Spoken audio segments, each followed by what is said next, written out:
السلام عليكم ورحمة الله وبركاته. سرنا نرحب بكم اليوم في هذه الورشة التي تأتي ضمن فعاليات شهر المعرفة نوفمبر، والتي تعقد في مقر الصندوق الصناعي. محدثكم محمد العريفي من إدارة دراسات السوق لدى الصندوق الصناعي. وقبل نبدأ هذه الورشة ولسلامتكم ينضم إلينا الأستاذ فيصل مسؤول السلامة في المبنى.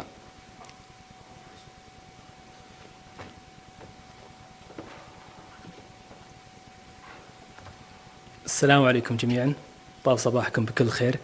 معكم إبراهيم الجمعان مسؤول سلامة مبنى أول. على الأخ فيصل ما كان متواجد اليوم، لكن خير ما نستاهل به هو دقيقة سلامة لضمان سلامة منسوبي الصندوق الصناعي وزواره الكرام كذلك.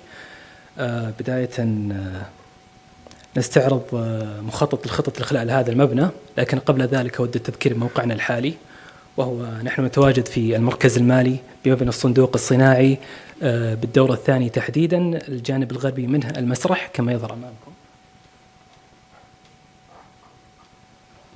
كذلك أود التنبيه والتنويه أنه لا يوجد أي فرضيات إخلاء مجدول لهذا اليوم، لذا وفي حين سماع صوت جرس الإنذار رجاء التوجه إلى أقرب مخرج طوارئ كما يظهر أمامنا باللون الأخضر، ممر مخرج الطوارئ المؤدي إلى سلالم الطوارئ باللون الأحمر، فنزولا من هناك إلى حين الخروج من المبنى والتوجه إلى نقاط التجمع. وتوجد لدينا نقطتا تجمع كما هي ظاهرتان أسفل الشاشة باللون الأخضر عند الوادي أو منطقة الوادي، والأخرى عند جامع مركز المملكة عبد الله المالي. كذلك نود التوجيه في حال الرغبة بالإبلاغ عن أي حالات طوارئ بالاتصال عبر رقم 1999 أو التوجه مباشرة عبر موظفينا أو منسوبينا عند طاولات الاستقبال. هذا ونتمنى لكم دوام الصحة والسلامة.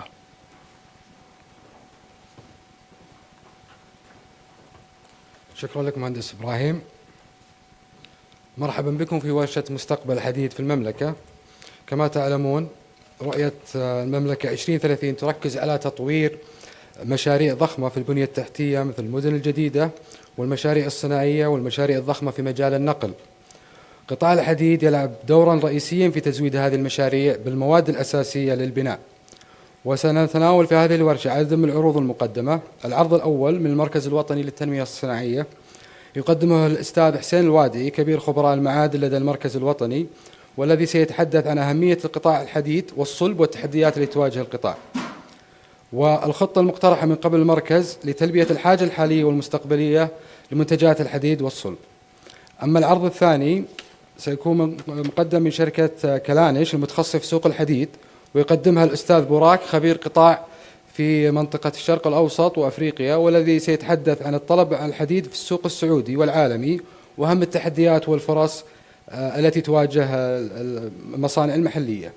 أما الآن مع العرض الأول يقدمه الأستاذ حسين الوادي، فليتفضل مشكور.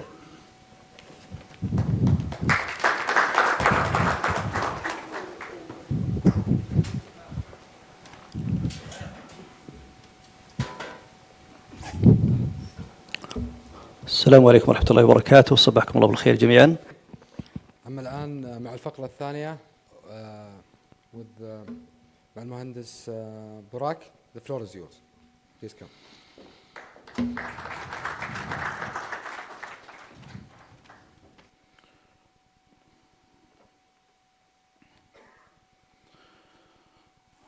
Assalamu alaikum wa rahmatullahi wa barakatuh. It became our new norm, that we travel to Saudi Arabia in every 2 months. Seeing you 2 months ago. Thank you, Mr. Hussein, for the comprehensive presentation.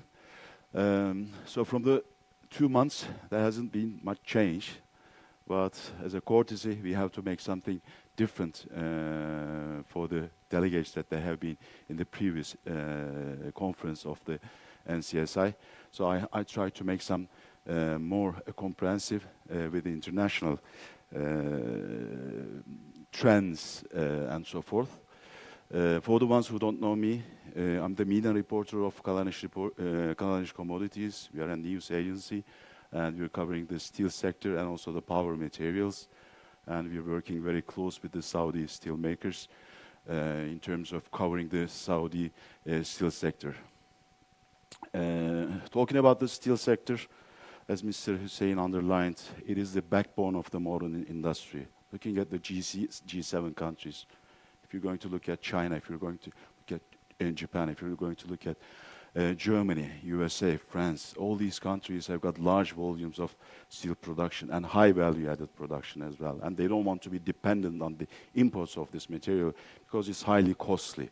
Although Saudi Arabia doesn't have iron ore resources, but it has got natural reserves. So talking about the Saudi steel industry, then we're going to look at the global steel trends, steel market and outlook and challenges. That's going to be the most difficult because shortly Trump has been elected to make a prediction about the global geopolitics, and including the macroeconomy, and also the steel commodities is not so easy. And the opportunities in the Saudi steel industry, as Mr. Hussein also underlined very comprehensively. We know that the Saudi steel sector has grown up with the support of the government investments since a long time ago. And in 2017, when Saudi Vision was announced, the non-oil economical growth was underlined. And steel sector is taking very important in this role. It's going to cater for the defense industry, shipping industry, automotive industry, home appliances, food packaging. So all industries will be catered by the steel industry. And in 2020, unluckily we had the COVID, then the government spendings have been reduced, but it started to incline, and 2023, it increased to $112 billion. That's the awarded projects. Mainly, it's the construction projects, and then comes afterwards oil and gas, and then we see solar PV investments, power investments, manufacturing, water desalination, transportation. Needless to say, redevelopment projects, for instance, in Jeddah, and the mega projects, giga projects, that's drawing attention from all around the world. Probably Saudi Arabia is one of the newest tourism destination in the 6 years in Neom and in Alula.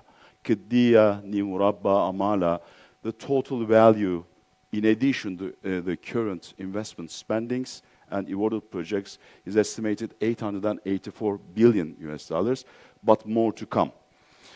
Also, hosting entertainment and sport events is part of the vision to diversify the economy and the society. Asian Winter Games 2029 is a very interesting development. Riyadh Expo 2030, and a month later, 11 December, we're going to hear the decision will come out whether 2034 the World Football Cup will be held in Saudi Arabia or not.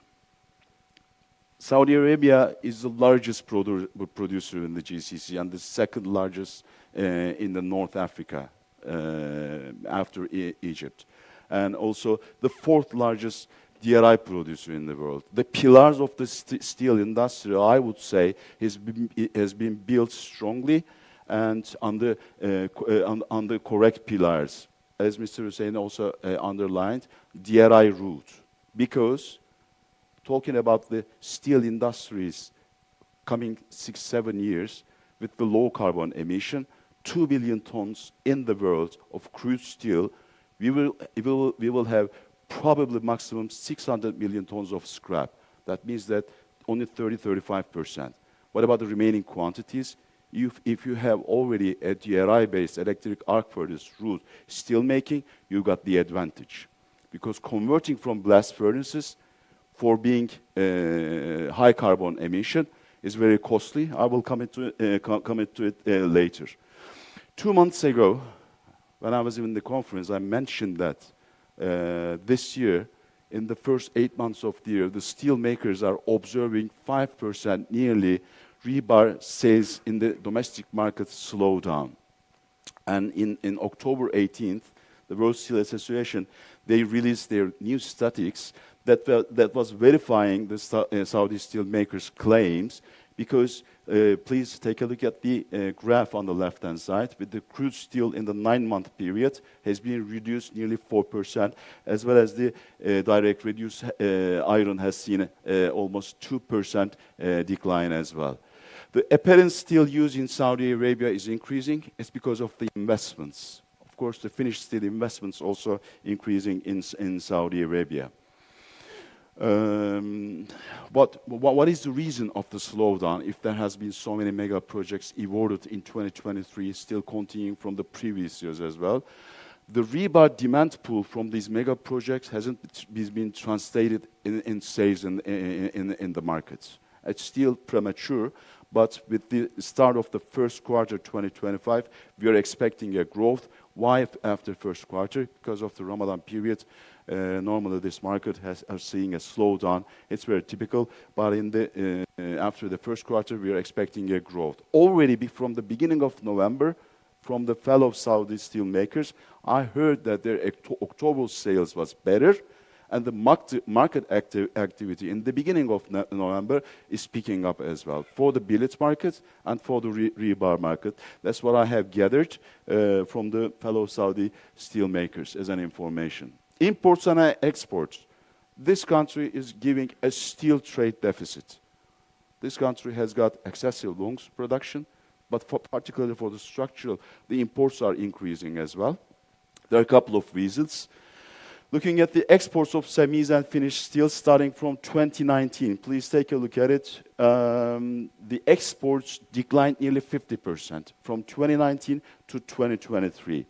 However, the imports started to decline from 2019 to 2021. 2021, 5th of July, is a milestone in Saudi steel industry, in my opinion. The rules of origin decree announced on 5th of July is a milestone because the country decided to protect its own producers, even from the GCC producers, because they've been dumping the material into these markets. In 2022 and in 2023, it's increased, mainly driven again by the flats imports to the country. Why? Because Saudi Arabia has ramped up its onshore and offshore drilling activities, as well as pipeline projects. As you know, recently, almost 3 months ago, Jufara Phase 3 project was awarded by Aramco for a $25 billion value. And by 2030, it's going to increase 60% more on the 2021 natural gas resources. And for the projects in Ras Al Khair, for the plates and for the hot rolled coils, this is essential. Major longs exports, they don't much change. Talking about, for instance, the reinforcement bar from the 2021 first half, 2023 first half, 2024 first half. The only change is the markets. For instance, in 2023, the Saudi steelmakers were exporting to Hong Kong or Singapore, but then they have found out there's a reasonable good market in Iraq because Ukraine left that country. They used to supply the premium rebar in that market perceived by the sector participants. Now the Saudi rebar is perceived as the premium quality. For the wire rods, imports mostly high carbon wire rods, but we had in August and also in September, the benchmark mill in Jubail Hadid also distributed to some of the clients high carbon wire rod for tests. If they're going to receive good results, probably they're going to start to produce the high carbon so that Saudi Arabia will import less wire rods. For the sections, it's not a good news.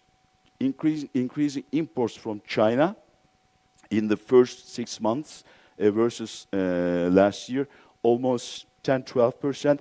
The sections export is declining as well. Definitely that's the impact of China. We're going to mention it more. But in the flats exports, as these information is all verifying Mr. Hussein with the imports 2023 and 2022, as you see, the plates imports increased more than 45%. For the applications, again, of the API grade in the oil and gas sector, and also in tanks, building up tanks for oil storage and so forth. Hot rolled coils imports increased as well. Again, API grades.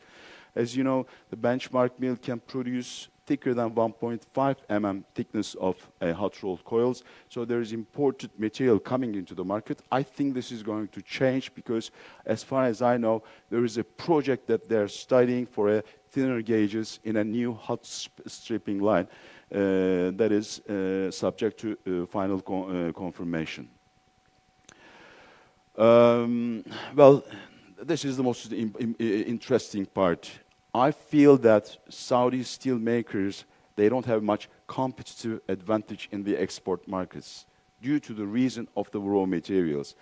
For the full integrated mills, Al Ittifaq and for Hadid, they have a chance to produce from DRI, but for the rest induction furnace mills, the scrap is very costly in Saudi Arabia. Now, on the left-hand side, on this graph, you're going to see the HMS 8020 scrap. Turkey is the largest importer of scrap, and it's the benchmark with its prices. That's perceived in all around the world. Looking at the prices in Saudi Riyal, CFR to Turkey, that you can almost at 70, 75, up to 90 Saudi Riyal sea freight charge on the, included in these prices. If you're going to deduct it, the FOB prices are lower than this. The prices of HMS in the United Arab Emirates. The country generates more than demand. For this reason, the prices are lower. There used to be a scrap export ban in UAE, but there was already breaching, and they were smuggling. And by the start of the year, they start to levy $110 on ferrous scrap export duties. This didn't stop, but still the prices are much lower when you compare with Turkey and also to Saudi Arabia. The other chart on the right-hand side, HMS 8020 you can consider in Saudi Arabia market. Well, the prices there, with the blue is the lowest. From Jeddah to Dammam, the prices may vary 100 Saudi Riyal, but it started to narrow. When you look at the July prices, as you see the lowest and the highest prices started to come almost at the same. Because there was the demolishing of the structures in Jeddah, and scrap generation almost came to the end. And the amount of scrap supplied from the Jeddah region started to decline. A month ago, for instance, there was a crackdown on the scrap yards because they wanted to relocate them for a redevelopment projects. The prices skyrocketed in Jeddah, even above the Riyadh and Dammam levels as well. And the gray one is the benchmark mill. As the largest producer, along with Al Ittifaq, they are the largest scrap consumer in the market. Hadid has got nearly 3,000 tons targets daily with 1.1 million tons yearly. Al Ittifaq has got nearly 1 million tons of scrap consumption. Am I right, Yasim? Yeah, so it both together, nearly 45% of the scrap generated in Saudi Arabia, they do consume. So Hadid, as a benchmark mill with the largest consumption, used to set their scrap buying prices, which was perceived in the market as the highest. However, it started to change. Looking at in June, for instance, the lowest price even exceeded their scrap buying prices, and they made a change in their scrap buying policy by the end of August. They said, we're going to set up an index price, which was 50 Saudi Riyal lower, 1,550. So you're going to offer us not exceeding this index price. It went for some time, and after September, they came back to the previous policy of setting their buying prices. This time, 150 Saudi Riyal decrease. A big move for Saudi Arabia, $40 decrease. However, the market didn't digest it. They said, instead, then we're going to give it to the others, because the demand in by the induction furnace mills is strong enough. And now, please take a look at by the beginning of November. Almost the prices between 1,500 and 1,450 Saudi Riyal, whereas CFR to Turkey is around 1,360 Saudi Riyal. This is delivered to Turkey on a CFR basis with nearly 80-90 Saudi Riyal transportation included in this price, and this is delivered within the country. And this is the UAE prices for the scrap. Below the left, for instance, for January, 1,400 is the lowest, 1,550 is the highest, and 1,600 is the benchmarks buying prices. For the ones who are taking pictures, if you would like to understand it, I'm giving you just the details of the below explanation. Coming to the rebar prices, you have seen that the prices for scrap in UAE is almost 200 Saudi riyal cheaper than Saudi Arabia, but looking at the rebar prices, their rebar prices higher than Saudi Arabia. So competition for the exports, Saudi Arabia has got disadvantage due to the scrap. In this chart, also I have included the billet prices in the country as well, because there is a serious billet production. For instance, in the last year, in the first 6 months, almost just one company exported 120,000 tons of billets, mainly to the neighboring countries, Jordan, UAE, Bahrain. But we don't see this this year, because the billet prices, due to the high scrap prices, are much higher. It started to came down, but because the scrap is coming up, it is supposed to go up as well. So the billet prices and the rebar prices with the scrap, the merchant billet producers would like to see a 450 Saudi riyal price gap between the scrap buying prices and their merchant billet sales prices. Looking at July, for instance, 3rd of July, 1,650 is the lowest price, and the highest price is above than that. 3rd of July, the billet prices is around 2,050 only. So it doesn't leave any margins. Maybe they registered losses as well. But Saudi steelmakers still survive and they export. Well, this is a scenery was sent by my friend Yassim Abbas 10 days ago. On 26th of October, they made the first ever rebar shipment from Saudi Arabia to Canada, 15,000 tons. And also Saudi Arabia is pursuing a soft policy, which they improved their relations with the neighboring countries, and they started to increase their shares for rebar exports as well. This is a very important achievement to me. Why? Because it's a special size rebar, 18 meters long. So this is probably going to continue because the Canadians prefer to work and they're loyal to their suppliers. There are also many expansions, and in the pipeline, there will be new expansions as well. To me, the most important thing in 2024 in Saudi Arabia is Solb in Jizan resumed production. It's a full integrated mill, electric arc furnace, nearly 1 million tons a year. For the mega projects rebar demand in the future, this company on the west will be able to cater that service. Being idled almost for 7 years was an unfortunate, but they are back in the markets. Wataniya in Riyadh, 2 years ago, I remember in September before the conference, we made their announcement that the rebar and wire rolled mill adjacent to their current places, and the first rebar and wire rolled to be supplied in the markets in January we are expecting, and their production will increase over 1 million tons from 350,000 tons. Ajish billet supply will increase to 480,000 tons. They already planned for October. I don't know, Mohammed, have you done it? Have you exceeded, have you reached these numbers? Okay, so they are already at 480. Riyadh-based Bolan Steel, they started their new induction furnace mill with 110,000 year capacity. Al Karyan also installing their new induction furnace. They're going to start their new induction furnace in the first quarter. So they're going to reach the 450 from the current capacities of 360,000 tons. A very important value-added production for Saudi Arabia, Siyah, South Korean company. They started employing people already for their project. They're going to produce stainless seamless pipes, not only for the Saudi, but also for the export markets as well. Tway casting and forging with 60,000 tons, another value-added item.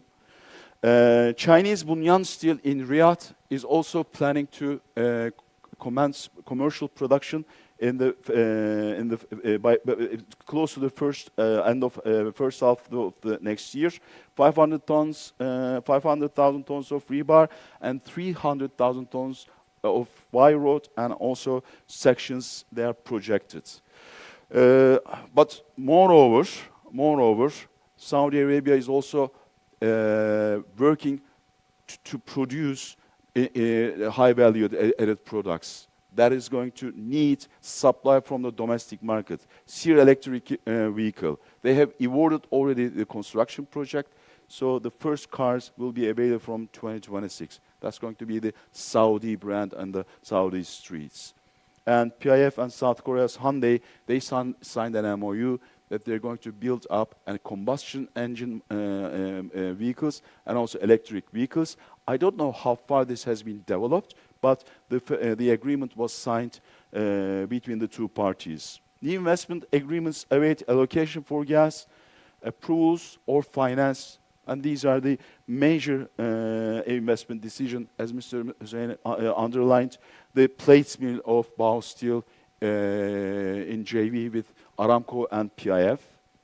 Vale to build iron ore concentration plant in Ras Al Khair. Flats mill, either Turkish Tosyalı or Essar, they both signed an agreement. Tosyalı has been signed in February, but Essar's agreement was signed almost 3 years ago. And this is going to include also tin plate as well. And they're going to cater for the automotive industry, food packaging, and there will be also supplying to the export markets as well. And a very important, a pig iron project at the King Fahd Industrial Port in Yanbu. They have received a capital for the project, but how far it develops, we haven't heard for a short while. The global steel, however, environment is changing. There is more protectionism in all around the world, particularly from China this year. Due to their slowing demand, they increased their export volumes, and the highest of the last 8 years, they're going to exceed by the year end 100 million tons. The prices bottomed. 8 years low of HRC, 5 years low of rebar in the market. They were selling billets, CFR basis, to Saudi Arabia, almost $100 lower than the prices were existing, for instance, in Turkey. With these anti-dumping investigations to protect their markets, a week ago, Egypt announced that they have initiated anti-dumping investigations against the Chinese and Turkish CRC, GI, and PPGI. Vietnam even announced. India is pursuing to extend their import duties. Mexico, Brazil, South Africa, all around the world, everybody is trying to protect their markets. But moreover, now we've got two different markets in the world in the steel industry. Sanctioned one and the non-sanctioned one.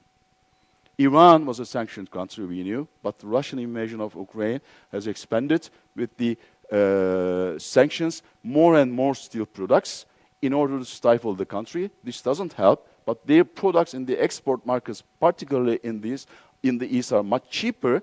It's translated into finished goods prices in very low prices in all around the world. A new norm has been stipulated in the United Arab Emirates, a conformity regulation for rebar in coils, and for semis will come into force 27th of this month. So they're going to have a digital passport for the products in a cloud platform, and they're going to also implement the same for the environmental product declaration starting from next year, 1st of July. So export to Saudi, for United Arab Emirates will be much harder, and we know that the aim is to protect their markets. Interesting, the GCC mills are strong in the Far East, but Singapore's Building Construction Authority require green steel reinforcement has a scrap content minimum 90% and 900 kg CO2 per ton of steel. It's going to impact a lot the steel makers in the GCC region. That's going to be an advantage for the Turkish steel makers, as there are 60% scrap route, and their carbon dioxide emission is less than 900 kg.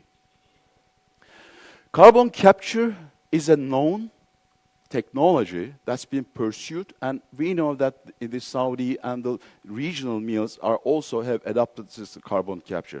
But utilization of the carbon capture is very difficult. Because the quantity of the carbon dioxide they emit is too large, you cannot store it. You have to find out a way that's going to be utilized. That's a very weird picture, right? Talking about steel, but the greenhouses in Holland with lighting, and a pipeline, and on the right-hand side. I'm going to explain it. In Holland, in the mid-2000s, in order to reduce their carbon emissions, from the Rotterdam oil refinery, they have built up a pipeline all throughout the country, bringing the natural gas with these pipelines, giving it to the greenhouses.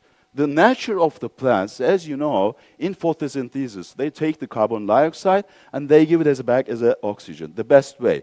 But it's in Holland. 300 days of the year time is cloudy or rainy. If you don't have sunlight, then there's no photosynthesis. So maximum they can reduce 600,000 tons. So they decided in an industrial scale of carbon capture instead of injecting to depleted natural gas reservoirs in the ocean. Could be an option, right? That's what they do in the United Arab Emirates. From Abu Dhabi National Oil Company with Emirates Steel, yearly 800,000 tons, they're injecting to the oil wells, which enhance the current oil supply because carbon dioxide in the underground is causing pressure, the oil comes out easier. So that could be also considered. But from the carbon capture, the most optimistic saving will be between 25%. So there has to be a new way that we have to consider. What is this? The transition for low carbon and zero carbon is costly. So what is the cost? If you are operating a blast furnace mill in Europe or in China, to convert it into a DRI, hydrogen DRI and an electric arc furnace, per 1 million tons, you're going to spend $1 billion US. We've been talking about the profitability of the Saudi steel makers. It's not too different in Europe. They cannot afford it. That's why the governments decided to support them. However, for the premium, because it's more costly, the green hydrogen technology is still premature, and it's going to bring nearly 66 euros cost per ton. They made a survey in all around the world in advanced countries. And they asked the people what they think if they're going to be asked to support low carbon steel. BCG survey. 84%, they said that they would go for automotive if it's built in green steel. 94% washing machine, they said that they're ready to pay the premium. Where? In China, France, Germany, Japan, Poland, UK, and US. So the people are supporting this idea for a better environment in the world. But of course, we have to create a consciousness. Regarding the supports, I would like to give you two examples. As you know, the circumvention rules in the West, that's very sensitive. So you have to find out a way how you're going to support the steel industry. And EU approved Germany's plan to support 1.3 billion euros to ArcelorMittal Bremen and ArcelorMittal Eisenhüttenstadt in their decarbonizing attempts. As well as in the UK, they confirmed their carbon border adjustment mechanism to be applied from January 2027, and they decided to support Tata Steel 580 million euros, 500 million pounds. And the hybrid development company, LAKB, is one of their partners. They received a government fund of 268 million euros for the production of fossil-free DRI. This is going to be a pilot project, but the governments have to support it. So for the future, Saudi Arabia, to increase and to better improve its non-oil economy, to be more active in the export markets, probably they're going to also consider to support its steel industry for the low carbon emission. MENA is a rising star. There's no question about it. Today at 6:30, when I look at from the window in my hotel room, there was a blue sky. And 300 days of the year time, you've got sun in the MENA region, right? If you're on the coastline, you've got wind as well. For instance, Mauritania is an ideal place for green steel. And von der Leyen, barely she visits countries. She went to Mauritania, and she said that we were planning to build up a green hydrogen ecosystem in Mauritania. By 2030, they're planning to produce 10 million tons of green hydrogen in Europe, but they're also expecting to import nearly 6 million tons. For instance, the Aqua Power for the green hydrogen NEOM company, one of their target market is Europe in that project. And also this year, SNIM, the national company in Mauritania, they made an agreement with Aman Green Energy to produce the HBI and DRI using green hydrogen. And Hadid, this year, they revised their project through their Takamul, their subsidiary, that is a JV with the local SNIM, for the first iron ore mine shipment, as they are planning for a pelletizing plant as well, for 2029. Turkish Tosyalı doubled their DRI plant in Algeria. It was a 2.5 million tons DRI plant. And in September, the second module was opened. It's going to be a 5 million tons year production capacity. And they have announced that they're planning to build up 8.1 million tons only in Libya out of 3 borders. Why in North Africa, Middle East? Why is Vale planning to build up a hub for the metallics in Oman, in UAE, and in Saudi Arabia? Because you got the chance of the renewables. And you can convert the current DRI production from the natural gas route to the green hydrogen, blended with the less costly. So it's going to be a big advantage. This is a picture in the Mauritania. They bring the iron ore 640 kilometers from the east to the west through the Sahara Desert. It's a 3 kilometers train, and each drive they can ship nearly 20,000 tons of iron ore.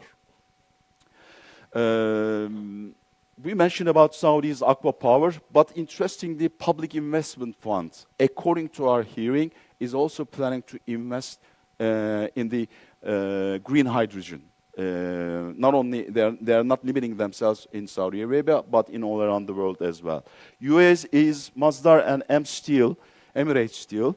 They launched a green hydrogen project almost 3 weeks ago to feed direct reduction plants. So they're going to power the electrolyzers, as they've got the energy sourced from solar photovoltaic plants, and also from the nuclear power plant. And this is a pilot project, but also they have another investment with the Japanese as well. Oman's Vulcan Green Steel Flats investment, it's under project, but they made an agreement, offtake agreement in 2027 with Volkswagen, nearly 300,000 tons of flats for the steel industry. So if you're going to produce high value added products, low carbon emission or not, if the future is the low carbon emission, then you have got a market all around the world. As you know, South Bahrain and Vale Oman, they have a combined capacity of between 23 million tons of pellets. So this region is luckily have access to pellets that can be converted into DRI. That is the biggest advantage of the region. Africa is rising. Why? Because the countries are trying to diversify their iron ore imports. China made it very clear that they would like to reduce their iron ore imports from Australia. In Guinea, Simandou project, Block 1 and 2 is winning consortium. Simandou, Bao Steel is partner to this JV. Simfer is a Rio Tinto subsidiary, and they announced that the first iron ore shipment to start by the end of 2025, and they're planning to increase it in 3 years to 60 million tons. They are building up a long rail line system. That will cost almost $11 billion, but they're eager to do that.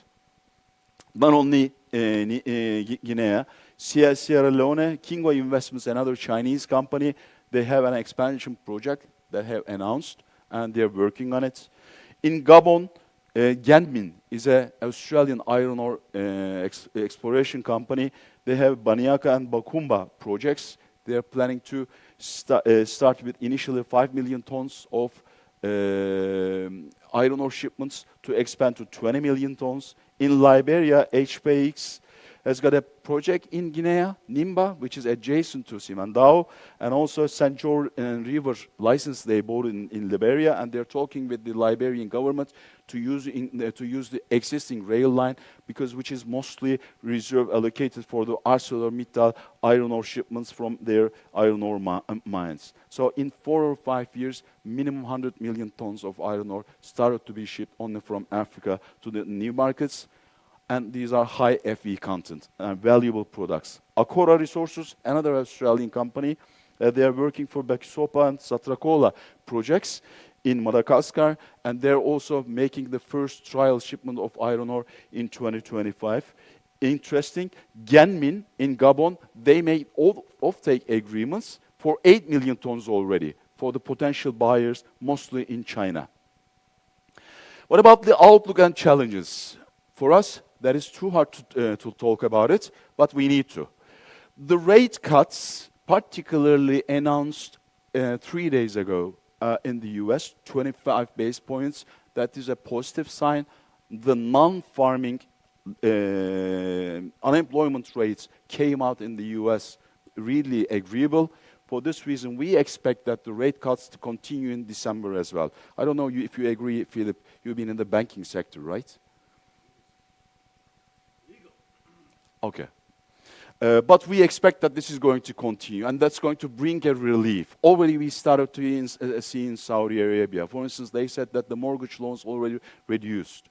They were stipulating 65% cuts from the salaries before for the payback, and they reduced to 45%. So, which is easing for the people who are going to apply for the mortgage loans, and that's going to also increase the real estate developers' activities in the market as well. But bad news is in China. Starting from the end of 2023, continued in 2024, they've been reducing the interest rates. But that didn't translate into money borrowing from the banks, because end users lost their confidence. And also, the mega infrastructure projects in China have been completed. They don't have any more. They've got the bullet trains, they've got the huge roads they build up, bridges, and they don't have much projects. And just Friday, 2 days ago, the new stimulus packages announcement came out. Seems to be disappointment in the steel market. We're going to see, starting from Monday, probably decline in the Chinese futures as well. January, October, exports from China to all around the world, 91.9 million tons, 23% on-year increase.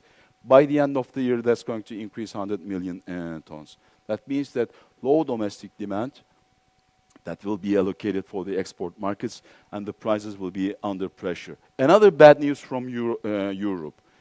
In Eurofair, in July, they said that they're expecting the apparent steel consumption in euro a 1.4% growth for this year versus last year. And 2-3 weeks ago, they said that, sorry, we were wrong. Our new forecast is 1.8% decline. We're driven by German economy. Volkswagen decided to close down 3 factories in Germany. They're going to leave a lot of people unemployed, because the cost of energy in Europe for the Europeans 3 times higher than the Chinese and the US. That's also the same for the steel sector as well. As well as construction sector is also is not responding to the rate cuts. It doesn't translate into real estate development in the country. Europe is a very different case. Red Sea crossings has been an issue. Exports to the European continent, to the Western countries, the vessels had to use the longer way through the South Cape. with increased sea freight rates and also longer lead times. That's been translated in the exports prices. For this reason, the exports into the West declined. But this was an advantage for the Turkish steel makers. They jumped their supply into the European countries. Probably this is going to continue. The only optimism I have is Trump made it clear that he doesn't want this conflict in the Middle East to continue, and he asked to wrap up and to conclude this conflict in December. Saudi giga projects rebar intake is the biggest optimism that we have for the Saudi steel makers. And starting from the second quarter, we expect an increase. Yasim, are you also expecting this? Starting from second quarter? Already, right? Mohammed? Agree? So the biggest two steel makers, they said that they already started to feel this. That's a good news. What about challenges in Saudi Arabia? Scrap generation, non-compliant scrap collectors is a big concern in Saudi Arabia. Natural gas allocation, not before 2027, is a challenge in Saudi Arabia. Growing electricity needs for the energy-intensive steel industry is another challenge. I don't know, Mr. Hussein, would you agree? But Saudi Arabia needs a nuclear power plant, right? Opportunities. This country is a secure country and politically stable and has a strong economical GDP growth, and that continues. Demography is 34 million, and the population growth never goes down 2%. That's a big asset. A very young age, the average age is below 30, around 29. And giga projects will continue to drive the demand. We expect until 2034, another 10 years. That's the opportunities for the current steel makers.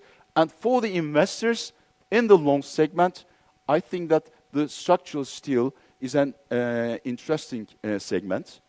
High carbon wire rod, definitely somebody has to start production. But I'm asking myself, why there is no one producing rails in the GCC? The first one probably will be Al Jazeera, Oman's Al Jazeera. They are building up a medium sections mill in Kizat Khalifa Economic Zone. That's going to commence commercial production by the end of the first half, and that will be capable of producing rails. The GCC rail lines, Etihad, Saudi Arabia's own projects. Why there is no one since long years started rail production? I think there is a market for there.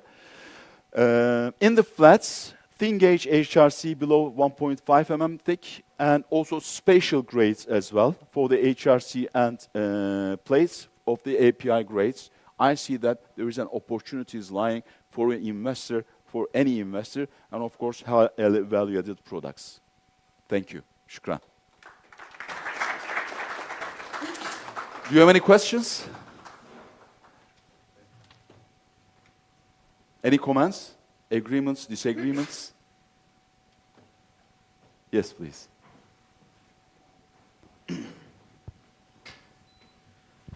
Thank you, Mr. Barak, for the comprehensive presentation.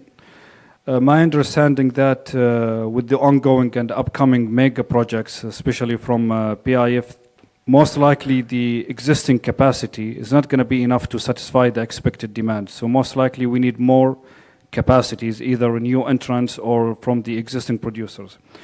But if this is the case, and at the same time we have a challenge which is the low scrap generation, and my understanding that most of the furnaces in Saudi Arabia are induction furnaces that take only scrap. So how can we overcome this challenge? Oh, it's an excellent question. Let me start from with the first question, if you want. There was a series of questions. If I'm not mistaken, the contractors are given a freedom to import the steel material from their own supply chain, on a condition if it's not produced in Saudi Arabia, but if they claim that they cannot meet their demanded quantities within Saudi Arabia, they might also import those quantities as well. Of course, Saudi Arabia is the leading country among the GCC, would emphasize imports probably from the neighboring countries or from Egypt. But again, we don't know how the coverage of these contracts with the contractors for the mega projects, so there will be flow of even rebar maybe, because of their price advantages. I don't know exactly. Coming to the scrap, this market needs a regulation, for sure. Let me give you an answer, example to it. 2024 December, ArcelorMittal South Africa, they said that they're going to wind down their longs division operation. 3,500 people will lose their jobs. The reason that they have given to their stakeholders as a note in a board statement that they cannot compete against the scrap route steel makers because scrap export is banned in the country due to the security reasons. You go to bed one night and wake up in the morning, you look at the sea, there's a vessel is crossing, and your car is there. It's been shipped already as a scrap and it's sent to India. For this reason, they banned it. But they said, you haven't brought any pricing mechanism to regulate the market, and we are an iron ore route steel producer. We cannot compete against this, and we are going to close it down. The government panicked because it's the largest producer in the country, and they decided to overcome this with implementing a regulation. So Saudi Arabia definitely needs a regulation. How will it be? It's all dependent on the parties with the government authorities as well. Supply from Bahrain or from Qatar, because the Qatar rebar demand is slowing down as they hosted the project for the football cup. Or from the UAE. If they are exporting, you can say them, look, you cannot stop the export. They are smuggling. They found different ways. The UAE steelmakers filed a complaint letter to Indian customs, because they cannot stop it in their country. I have seen the letter that was addressed in September. So Saudi Arabia can talk with its partners. Today, importing scrap with these advantageous prices, CFR to Turkey, is no way because of the Red Sea crossings, as the sea insurance is too expensive. The largest consumers, Hadid and Al-Ittifaq, when they get the prices on a CFR basis to Jubail or Dammam, it's too expensive. So we need to examine alternative markets. But definitely, for instance, automotive scrap generation. From the Turkish buyer's side, I'm sharing with you a classified information. They say they prefer the US scrap. Why? It's more quality. Why? They said when they scrap car, they deassemble everything inside it, all the plastics, glasses or whatever, windshield or whatever, and then they scrap it. So when you buy it, the scrap is more pure. Impurities are very low. For this reason, they prefer it. Such a regulation, I think it's needed. Thank you, Burak. If I may just make a comment here. Yes, sir. I would agree with you that we need more, let me say, regulation for the scrap business in general in the kingdom. I think, we had a meeting actually with different, steel makers, scrap, suppliers and so forth in the kingdom a few months ago. 2 points I would like to add. One is, to improve the generation of domestic scrap that need to be really looked at to increase the efficiency. This is a very important point. One of the solution could be to, of course, for the import, rather than, importing the scrap separately, we could have one, let me say, a company established with different, let me say, shareholders, to participate in that entity based on, cost plus, so they will be in better negotiation position when they import from outside.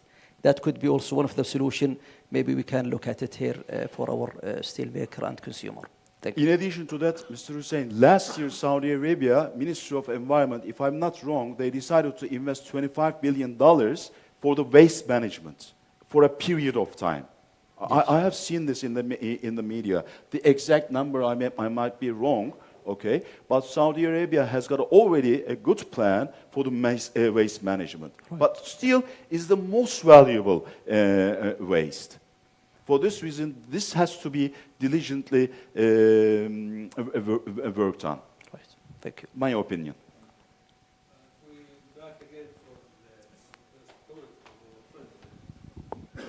Demand and supply. Yes.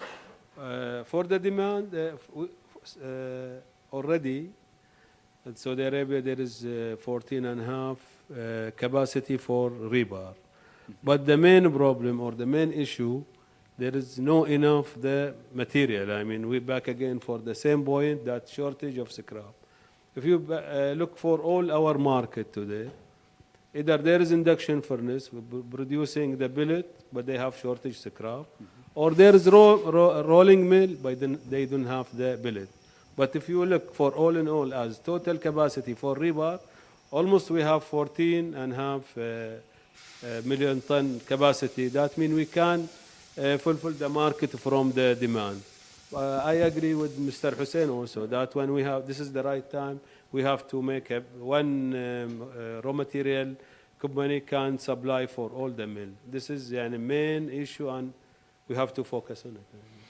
And also one more thing, I just remember that, talking about this, Iraq has got a lot of scrap potential, Iraq. But Saudi Arabia has banned because of the radiation or uranium radiation. But you can control this. I mean, if you're going to open a specialty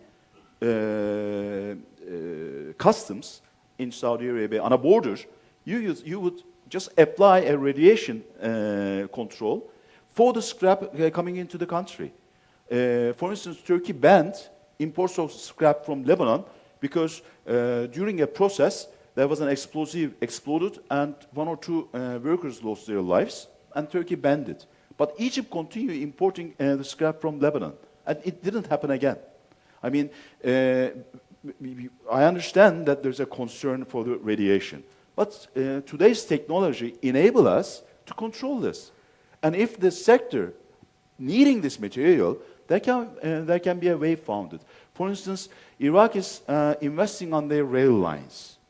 Probably they're redeveloping and also reconstructing their current rail lines as well. There will be a lot of rail scrap, and that's the most valuable scrap. I mean, you have to be proactive. I mean, 5 years ago, due to the war in Iraq, we banned the scrap import. But today, maybe we can reconsider it. How can we avoid scrap coming into Saudi Arabia with radiation? But Iraq already they banned export for scrap also. Still, there are ways to export it. Probably They cannot. I mean, already. 2 years ago they were offering. We That might discussed be with the them. case. That might be the case. Yes. I have one more comment as well, just to answer the comment from our friend in SIDF. In order to less demand on the scrap or substitute the scrap, we have also HBI and DRI. So I think as an expert in the steel industry, we should encourage, expedite the project which is on the pipeline. Yes, there is a demand for long and flat, but mainly the flat shortage, which has been introduced by Burak here on the flat project. But then the main thing is to have integrated steel complex. When I say integrated steel complex, mean a DRI plant, steel making, and also finishing line. And we can get the benefit of having increasing the DR production and give to the other steel producers in the region to substitute part of the scrap consumption. That we could make some balance in the next few years to come. Mr. Al-Jabbar, that is absolutely right. To verify what you have said, by the end of October, the amount of DRI and HBI stocks in the GCC of only 3 producers, over 500,000 tons. Their stocks. And they were not able to sell into the Far East because the scrap coming from the US West Coast was so cheap. And the DRI prices within the GCC saw historical lows. I have reported DRI sales on a CFR basis just below 335. It was 3-4 months ago, 380 levels. However, the induction furnace mills cannot use the DRI or HBI. That is the biggest handicap. Yes, exactly. It can be developed. And the existing lines, for instance, can be modified.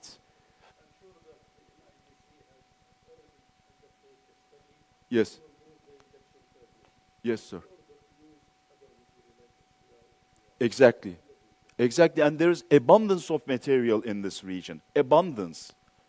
Not only today, but it was also there short time ago or long time ago, because you are all DRI route. I think today we have to focus for the challenge. Number one, for the shortage of natural gas. Yes. Gas available, we Can we give the microphone to Yasin, please? Because there's a video recording. I think we have to focus for the challenge. Shortage for the gas. If the gas available, that means we can put more DRI and more HBI. We have to focus for also for diversify of the product. I mean, if you look today for all investors, they go only for the rebar. Well, this is the easy end. Yes. But if you look, there is big shortage for the round billet, and there is two company. They consume a lot of the round billet like Gisco, and this is the big shortage for the round billet. Also, we didn't have any pelletization. I think somebody should be invest in pelletization plant. I mean, other challenge for the transportation. Transportation now, it is coming also costly. Plus what you mentioned in high carbon, also in the rail. I mean, I think if we focus for this product not available and make diversifies for investment or investor and should be looking for that angle, will be much better. Yeah, of course. I mean, at the start of the year, the diesel prices increased in the country. So transportation costs increased for the steel makers as well. Also, there is some, same what happened now in the Red Sea, when they stop also the Jeddah port. All the ships Are going coming for to them Dammam port. and coming there, it is big problem there and Yes. cost increase also. Also, port congestions. Yeah. Yes, in Dammam. Anything else? So thank you for having me. It's been a pleasure. Thank you very much. Thank you. قبل الختام ندعو نائب الرئيس التنفيذي للدراسات المهندس أحمد البقعاوي تكريم المشاركين.